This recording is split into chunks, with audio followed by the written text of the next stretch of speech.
आज का हमारा लेक्चर पुराने लेक्चर की कंटिन्यूटी पर मबनी है जो कि था interconversion of kinetic and potential energy. इससे पहले हमने ये जाना था कि जो इंटरकन्वर्जन होता है इसको हम या इंटरकन्वर्जन ऑफ एनर्जी से क्या मुराद होता है कि एनर्जी का चेंज होना एक फॉर्म से दूसरी फॉर्म में। जबकि काइनेटिक एनर्जी हम किसे कहते हैं, मोशन की वजह से जो एक ऑब्जेक्ट की एनर्जी होती है उसको काइनेटिक एनर्जी कहते हैं, और उसकी पोजीशन के लिहाज से एक ऑब्जेक्ट की जो एनर्जी होती है उसको हम पोटेंशियल एनर्जी कहते हैं। फिर हमने एक सिनेरियो लिया था जिसमें हमारे पास ग्राउंड के लिहाज से ये लड़की यहाँ पर एक बिल्डिंग के टॉप पर खड़ी है, वहां से एक बॉल को थ्रो करती है। तो जब शुरू में बॉल जब इसके हाथ में थी यहाँ पर, तो इसके पास जो पॉइंट ए पर काइनेटिक एनर्जी थी वो जीरो थी क्योंकि बॉल मोशन में नहीं थी, और जो पोटेंशियल एनर्जी थी ज़मीन के लिहाज से वो mgh थी। फिर जब बॉल को रिलीज़ किया जाता है तो आपके पास काइनेटिक एनर्जी जो पोटेंशियल एनर्जी है वो तब्दील होती है काइनेटिक एनर्जी में, और पॉइंट सी पर आकर क्योंकि बॉल की हाइट क्या हो जाती है, वो ज़ीरो हो जाती है, तो पोटेंशियल एनर्जी खत्म हो जाती है और सिर्फ क्या रह जाती है, काइनेटिक एनर्जी। और इस ए और सी के दरमियान कोई भी पॉइंट हो, चाहे बी हो चाहे यहाँ पे कोई डी पॉइंट हो, तो उस पॉइंट पर उस ऑब्जेक्ट के पास काइनेटिक एनर्जी भी होगी और पोटेंशियल एनर्जी भी। तो इसी सिलसिले में हम कैलकुलेशन कर रहे थे, और पॉइंट बी के लिए हमने क्या किया था कि हमने जो टोटल एनर्जी थी वो कैलकुलेट की थी, जो कि आपके पास जो निकल कर आई थी हमारे पास एक्सप्रेशन वो ये आया था कि 1/2 mv/b², जबकि v क्या है, वेलोसिटी एट पॉइंट बी, और mgh-x आपके पास क्या है, ये potential energy eight point B है, जिसमें जो ज़मीन के लिहाज से तो पॉइंट बी पर क्या हाइट होगी वो हमने यहाँ से ए से बी तक जो हाइट है उसको हमने कहा कि वो x है, यानी कि इतना इसने डिस्टेंस कवर किया होगा जब ए से बी तक आया है। तो जो ज़मीन के लिहाज से वो हाइट रह जाएगी वो क्या रह जाएगी, टोटल हाइट जो कि h है उसमें से माइनस कर दें x, तो ये हाइट आ जाएगी। अब हम ये जानना चाहते हैं कि आपके पास ये जो पॉइंट बी पे जो वेलोसिटी है वो हम कैलकुलेट करेंगे, वो कैलकुलेट करनी क्यों है, क्योंकि आपको ही पता है कि जो टोटल पॉइंट ए पर जो काइनेट एनर्जी आई थी, टोटल एनर्जी वो हमारे पास mgh आई थी, लेकिन पॉइंट बी पर तो वो mgh नज़र नहीं आ रही इस तरह से। तो उसको करने के लिए हम सबसे पहले जो पॉइंट बी पर वेलोसिटी है वो मालूम करेंगे। तो पॉइंट बी पर हम स्पीड को कैलकुलेट करेंगे और इसके अंदर एक्सपुट करेंगे काइनेटिक एनर्जी के टर्म के अंदर, ताकि हमारे पास total energy eight point B निकल आए। तो हम उसको करने के लिए हम जो इक्वेशंस ऑफ मोशन है हमारे पास तीन, उसका इस्तेमाल करेंगे, उसमें से किसी एक का। पहली और सेकंड इक्वेशन ऑफ मोशन का हम इस्तेमाल इस वजह से नहीं करेंगे क्योंकि इन दोनों इक्वेशंस ऑफ मोशन में क्या है, टाइम की टर्म शामिल है, जबकि अभी तक जितनी भी मैंने तमाम तर एक्सप्लेनेशन दी आज के लेक्चर में या इससे पिछले लेक्चर में, हमने टाइम का कोई जिक्र ही नहीं किया।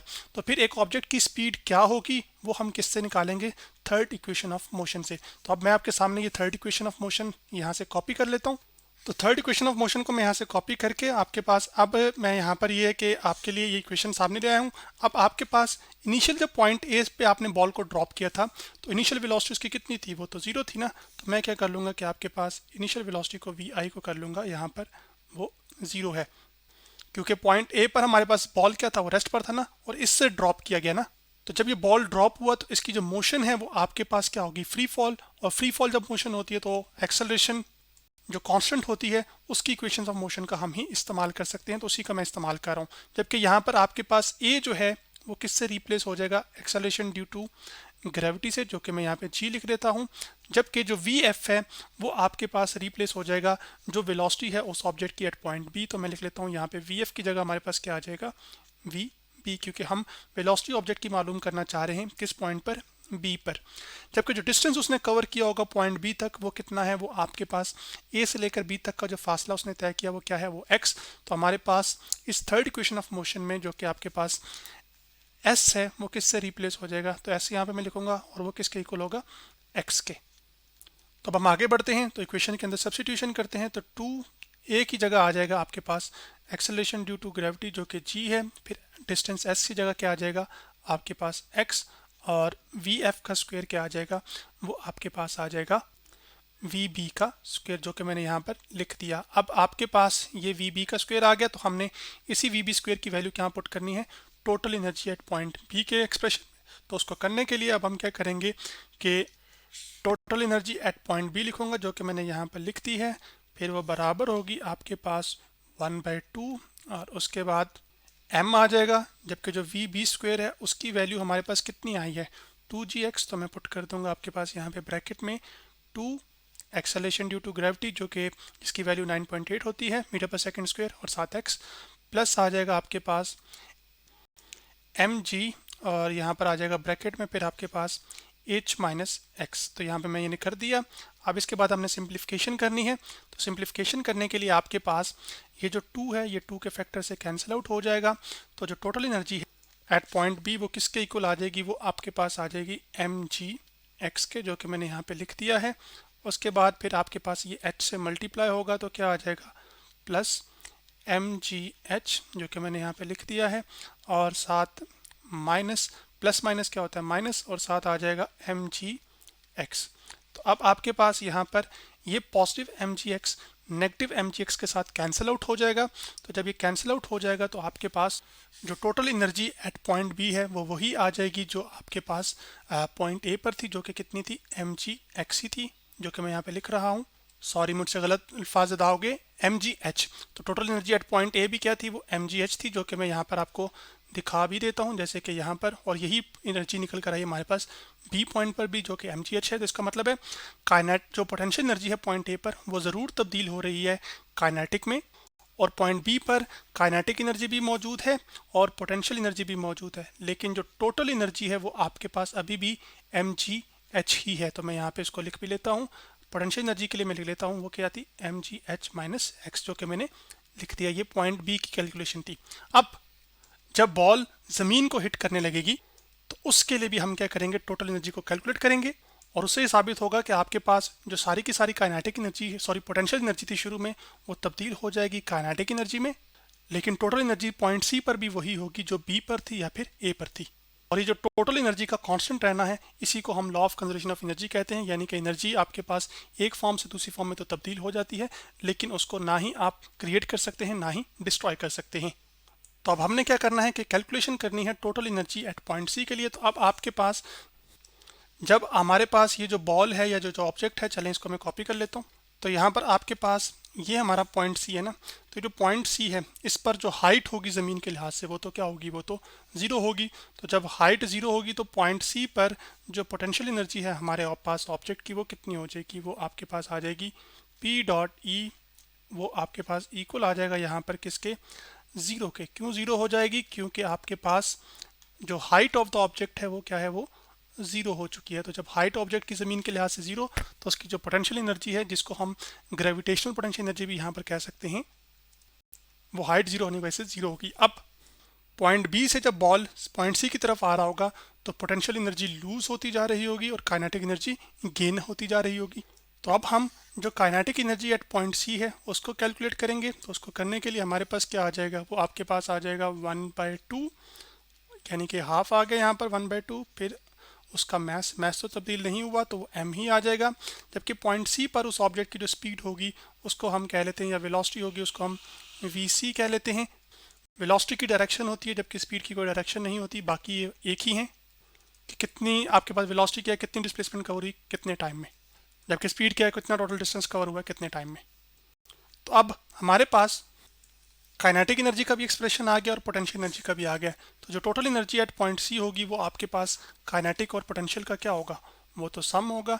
तो जो आपके पास पोटेंशियल एनर्जी है वो कितनी है, वो तो ज़ीरो है, तो मैं यहाँ पे लिख लूँगा ज़ीरो आपके पास, प्लस आ जाएगा आपके पास काइनेटिक एनर्जी जो कि कितनी है 1/2 mv c का स्क्वायर, जो कि मैं यहाँ पे लिख रहा हूँ। तो चलें इसको हम इक्वल लिख लेते हैं यहाँ पर 1/2 और साथ आ जाएगा mvc का स्क्वायर, क्योंकि ज़ीरो प्लस एनीथिंग क्या होता है वापस वही चीज़ आ जाती है। अब क्या ये टोटल एनर्जी वही है जो पॉइंट बी पर और पॉइंट ए पर थी? लग तो बज़ाहिर ऐसा नहीं रहा है, क्योंकि बी पर जो टोटल एनर्जी आई थी वो mgh आई थी, और जबकि आपके पास ए पर भी जो आई थी वो क्या आई थी, वो mgh आई थी। तो पॉइंट सी पर भी क्या होनी चाहिए, वो तो mgh ही होनी चाहिए। तो उसको करने के लिए हमें क्या करना पड़ेगा कि जो vc स्क्वायर है जो कि स्पीड एट पॉइंट सी है, हम उसकी कैलकुलेशन करेंगे। तो जो vc है वो हमें मालूम करना पड़ेगा, तो उसके बाद ही टोटल एनर्जी का एक्सप्रेशन सही हमारे सामने निकल कर आएगा, जिससे ये पता चलेगा कि टोटल एनर्जी तमाम पॉइंट्स पर क्या रह रही है, वो सेम रह रही है। तो vc कैलकुलेट करने के लिए जैसे हमने speed at point B calculate की थी वैसे ही कैलकुलेट करेंगे। हम क्या करेंगे कि हम थर्ड इक्वेशन ऑफ मोशन का इस्तेमाल करेंगे, जिसको मैं यहाँ से कॉपी कर लेता हूँ। तो चलें मैं थर्ड इक्वेशन ऑफ मोशन आपके सामने ले आऊँ। पहली और दूसरी हम इक्वेशन ऑफ मोशन इस वजह से इस्तेमाल नहीं करेंगे क्योंकि आपको पता है कि उनमें क्या है, टाइम की टर्म शामिल है, जबकि हमने अभी तक पूरी कैलकुलेशन में कोई टाइम का जिक्र ही नहीं किया। तो अब आपके पास इसको करने के लिए हम क्या करेंगे, जो ए है वो आपके पास उसी तरह से रिप्लेस हो जाएगा, क्योंकि बॉल अभी भी क्या कर रहा था, शुरू से लेकर अभी तक फ्रीली फॉल कर रहा था ना, तो एक्सेलरेशन जो होगी वो एक्सेलरेशन ड्यू टू ग्रेविटी होगी और पॉजिटिव ली जाएगी। पॉजिटिव क्यों ली जाएगी, क्योंकि वो ऑब्जेक्ट नीचे आ रहा है। जबकि यहाँ पर जो एस डिस्टेंस ट्रैवल हुआ होगा वो अब आपके पास, क्योंकि जो पॉइंट सी है वो तो ग्राउंड है ना, यानी कि ग्राउंड है ना, तो पॉइंट ए से लेकर पॉइंट सी तक का जो डिस्टेंस है वो किसके इक्वल होगा, वो अब एक्स के इक्वल नहीं होगा, बल्कि जो टोटल हाइट है ना सी से ए तक की या ए से सी तक की, वो एच है। तो आपके पास एस किसके इक्वल आ जाएगा, आपके पास वो एच के इक्वल आ जाएगा। जबकि इनिशियली तो वो बॉल क्या थी, एक लड़की के हाथ में थी ना, तो बॉल तो रुकी हुई थी, तो उसकी जो इनिशियल वेलोसिटी है बॉल की वो कितनी है, वो तो जीरो है ना। तो अब हम क्या करेंगे कि बस हमने वैल्यूज को ही तो पुट करना है यहाँ पर। थर्ड इक्वेशन में 2 ए की जगह हमारे पास क्या आ जाएगा, acceleration due to gravity. S की जगह क्या आ जाएगा आपके पास, हाइट। जबकि जो वी एफ स्क्वेयर है आपके पास वो हमारे पास, यहाँ पर चले मैं वो चीज़ लिख लेता हूँ कि वी एफ जो कि फाइनल वेलोसिटी है, और वो फाइनल वेलोसिटी भी हम किस पॉइंट पे देख रहे हैं, पॉइंट सी पर। तो जो वी एफ है वो हमारे पास क्या आ जाएगी, वी सी के इक्वल। अब तो यहाँ पर हमारे पास क्या आ जाएगा आपके पास, वी सी का स्क्वेयर, जो कि मैं यहाँ पर लिख रहा हूँ। तो अब आपके पास ये आ गया। तो जो total energy eight point C की हमारे पास वैल्यू आई थी, अब उसमें जो वी 1/2 एम लिखा है ना और साथ वी सी स्क्वेयर लिखा है, तो वी सी स्क्वेयर की जगह हम ये 2 GH वैल्यू को सब्सिट्यूट कर देंगे। तो यहाँ पे मैं लिख लेता हूँ टोटल एनर्जी आपके पास 1/2 और साथ आ जाएगा आपके पास क्या, एम आ जाएगा, सॉरी चल निकल लेते हैं एम, और वी सी स्क्वेयर की जगह यहाँ पर जो है वैल्यू आ जाएगी 2GH। तो मैंने 2G और H लिख लिया यहाँ पर।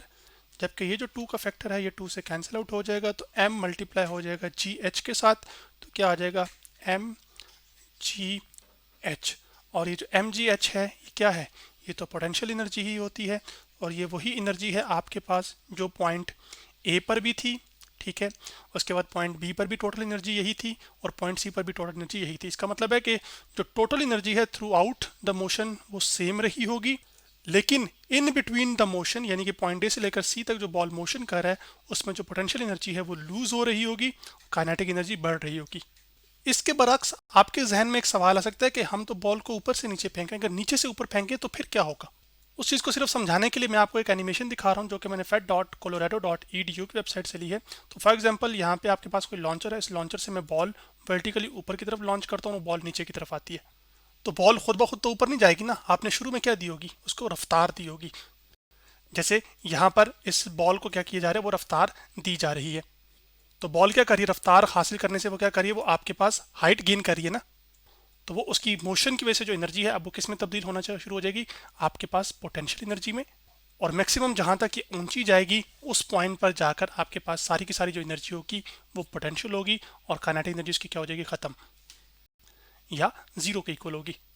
तब ही तो वो बॉल क्या करता है, वो फिर ऊपर से जाकर वापस आता है। अदरवाइज अगर उसके पास वेलोसिटी है जो कि कंटिन्यूसली उसको ऊपर लेके जा रही है तो वो कभी भी नीचे नहीं आएगी। वो बॉल ऊपर से नीचे तभी आता है क्योंकि ऊपर हाईएस्ट पॉइंट पर जाकर उसकी जो स्पीड है वो जीरो हो जाती है, जिसकी वजह से इसकी जो काइनेटिक एनर्जी है वो भी क्या हो जाती है, वो जीरो हो जाती है। तो जब चीज़ों को आप नीचे से ऊपर फेंकते हैं तो आपके पास उनकी जो काइनेटिक एनर्जी है वो पोटेंशियल एनर्जी में कन्वर्ट हो रही होती है, और जब चीज़ें ऊपर से नीचे आ रही होती है तो उनकी पोटेंशियल एनर्जी काइनेटिक एनर्जी में तब्दील हो रही होती है। लेकिन ओवरऑल टोटल एनर्जी हर सिनेरियो में क्या रहती है, वो कांस्टेंट रहती है। यहाँ पर ये बात जहन नशीन रखिएगा कि यह बात जहन में रखिएगा कि अभी तक हमने कोई भी हवा का जिक्र नहीं किया, यानी कि हवा का इन्फ्लुएंस हम नहीं कर रहे शामिल। यहाँ पे सिर्फ हम बात करें वैक्यूम के अंदर, जहाँ पर किसी किस्म की कोई हवा मौजूद ना हो। तो आज हमने inter conversion of kinetic and potential energy के बारे में पढ़ा।